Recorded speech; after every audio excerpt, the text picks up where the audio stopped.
Ya, hari ini saya akan memberi satu tema tentang bagaimana mengalahkan dunia. Mengalahkan dunia ini, kenapa di arang zaman sekarang dunia begitu membuat kita kesulitan. Dunia membuat kita tidak menentu. Dunia membuat kita sekarang kesulitan. Dan satu sisi lagi kita tidak bisa menghindari bahwa kita butuh akan hal-hal yang di dalam dunia ini. Dan sepertinya dunia menguasai kita.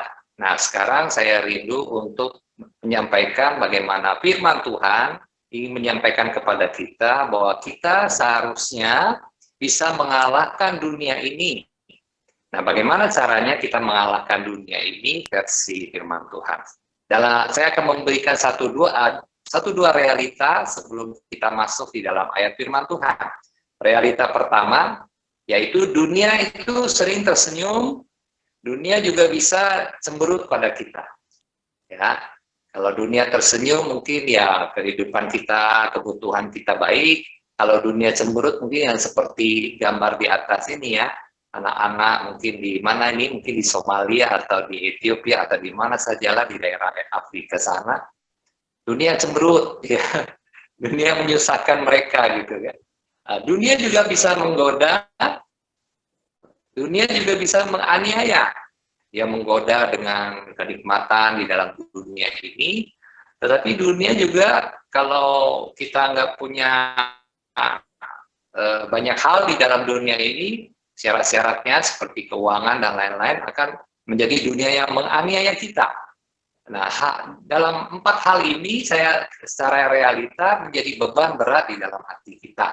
Walaupun kita orang Kristen, tetapi kita kan masih hidup di dalam dunia. Yang akibatnya banyak kita tuh kadang-kadang berharap bantuan dunia, dan yang paling mengerikan adalah kita berpaling dari Tuhan.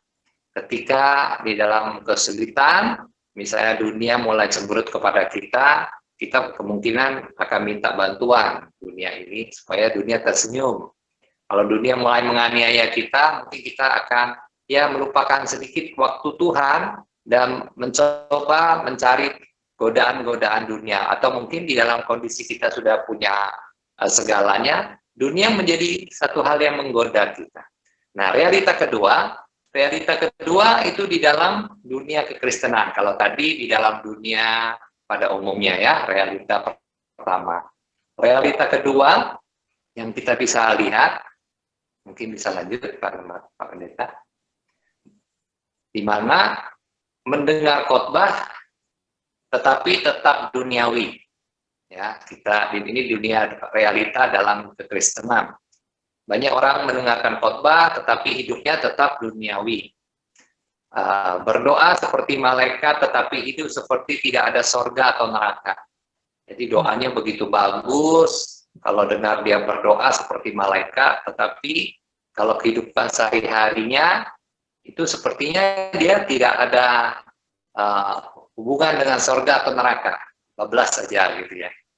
Nah, realita ketiga di dalam kehidupan kekristenan, kita sering berbicara tentang sorga, kita bijaksana, namun kita begitu bernafas, begitu dekat dengan dunia.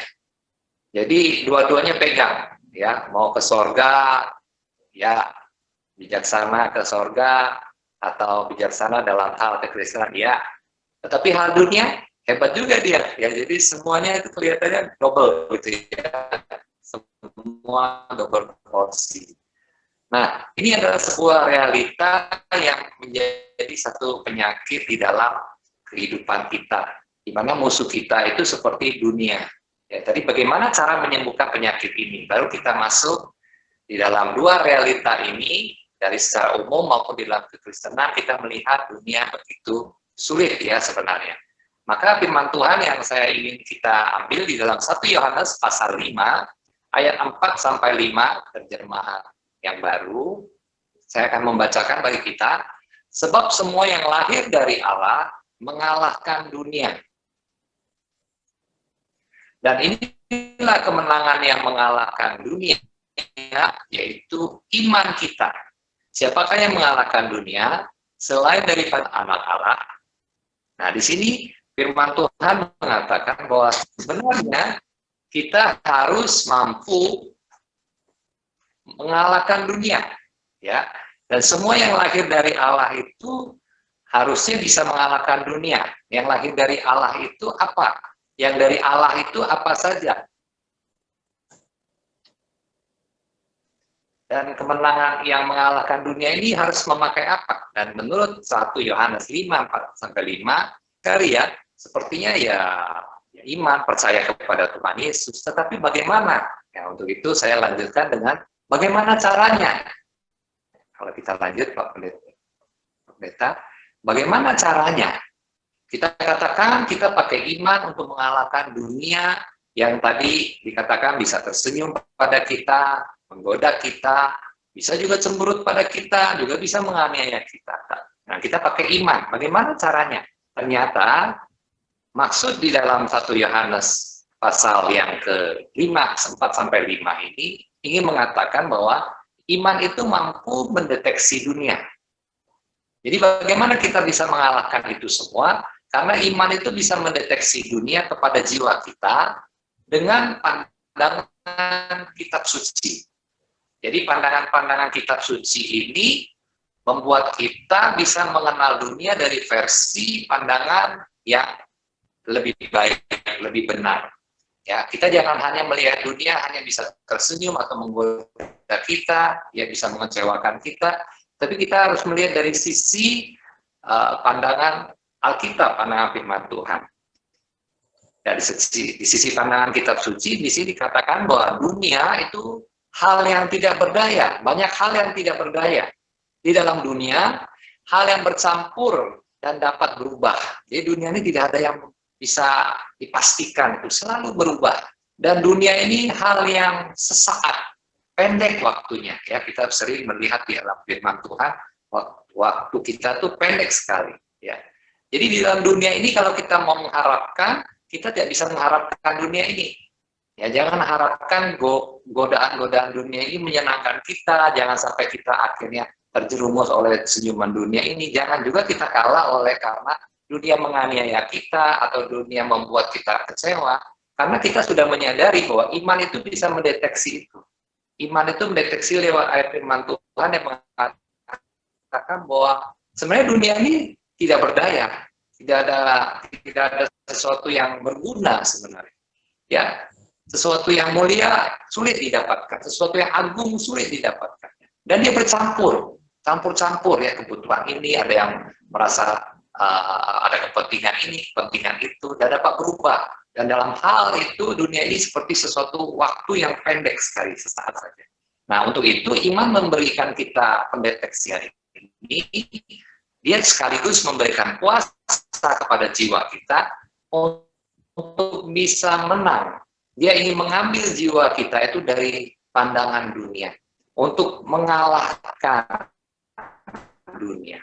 Nah, setelah kita tahu hal-hal yang seperti iman tadi bisa mendeteksi dari pandangan kitab suci, mari kita lihat bagaimana iman itu mengalahkan dunia. Selanjutnya, iman mengalahkan dunia. Selanjutnya, iman mengalahkan dunia itu adalah iman yang membuat jiwa kita itu berbicara akan hal-hal mulia, membuat jiwa kita itu dipuaskan, menyenangkan, memuliakan, membesarkan, membangkitkan, menyemangati jiwa kita. Nah, ini yang sebenarnya Alkitab atau firman Tuhan ingin iman kita diarahkan kepada hal-hal demikian. Jika kita melihat dunia itu begitu sulit, kita tidak boleh melihat ini menjadi sesuatu acuan. Tetapi mari kita melihat cara Alkitab menerangkan bagaimana yang harus kita pikirkan. Jadi hal-hal yang mulia, hal yang memuaskan jiwa, yang menyenangkan, yang memuliakan Tuhan, membesarkan, membangkitkan, dan menyemangati jiwa kita, itulah yang membuat kita bisa hidup dengan kemenangan. Kalau kita mengambil itu semua, kita menyadari bahwa, kalau kita memakai firman Tuhan, memakai ayat-ayat firman Tuhan, menguatkan iman saya, berarti saya mampu membangkitkan jiwa saya, dan saya tidak akan terpengaruh dengan dunia. Jadi artinya iman Kristen itu bisa menginjak-injak kuasa dunia yang tadi katakan bisa membuat kita cemberut, yang akan bisa menyusahkan kita. Kita bisa menginjak-injak kuasa dunia itu di bawah kaki kita. Haleluya, bisa dikatakan ya. Karena apa? Karena kalau kita memiliki kekuatan di dalam firman Tuhan itu, iman kita itu akan menguatkan kita, menyegarkan jiwa kita. Maka sering-seringlah kita melakukan perenungan firman Tuhan. Sering-seringlah pengetahuan akan firman Tuhan itu ada di dalam pikiran kita. Itu yang akan menyegarkan, menguatkan. Jangan lari kepada hal-hal dunia, atau mungkin tips-tips dunia, atau pola-pola dunia yang mungkin secara umum kelihatan benar, tetapi membuat kita semakin lama semakin terjerumus. Nah, salah satunya lagi yang kita bisa pelajari, salah satu contoh adalah Ibrani pasal 11, pahlawan-pahlawan iman. Ya, saya lihat Pak Gembala tadi sudah menyampaikan ya, sudah masuk ke YouTube. Ya, kebetulan sekali bisa sama temanya Pak. Di dalam Ibrani pasal 11 ya, di sini Pak Gembala sudah, saya tadi sudah sempat nonton, mengatakan bahwa bagaimana kita melihat pahlawan-pahlawan iman ini menang terhadap seluruh pencobaan mereka itu, dan mengarahkan kepada ujung akhir daripada kemenangan mereka, ya, langit baru dan bumi baru. Jadi ada satu kerinduan mereka sampai di sana. Nah ini Ibrani 11 menggambarkan pelaksanaan harapan-harapan hal mulia yang membawa pahlawan iman kita itu bisa mampu ke atas dunia ini. Nanti Ibu silakan membaca di dalam Ibrani pasal 11, saya tidak bacakan lagi, atau boleh ikuti apa yang Pak Gembala sudah kupas di YouTube yang barusan diupload. Jadi dunia yang tersenyum, menggoda kita, dunia cemberut, dunia yang menggoda dan dunia yang menganiaya kita itu pasti bisa dikalahkan, asalkan kita memiliki iman, kemenangan di dalam Tuhan, bahwa di dalam firman-Nya kita bisa mengalahkan. Ada hal-hal yang mulia, memuaskan, menyegarkan, membesarkan, membangkitkan, menyemangati kita. Kalau kita selalu memegang firman Tuhan di dalam hati kita, kita bisa kalahkan dunia. Dan kita harus mengarahkan diri kita melihat kepada akhir tujuan kita, langit baru dan bumi baru, di mana kita menikmatinya yang akan datang. Jadi kita bisa kalahkan dunia dengan iman kita. Dan yang terakhir, kesimpulan kita bisa menjadi heroes of faith. Kita bisa menjadi pahlawan-pahlawan iman, karena iman meyakinkan jiwa kita menikmati yang lebih baik. Jadi iman itu menyadarkan kita, ada yang lebih baik dari hal dunia. Jangan putus asa, jangan terlalu terpengaruh dengan hal-hal dunia. Ya, kita harus patut mencurigai gerakan-gerakan dunia. Ya, mari kita menikmati sesuatu yang lebih baik, yang mulia itu, yang memuaskan, yang menyenangkan.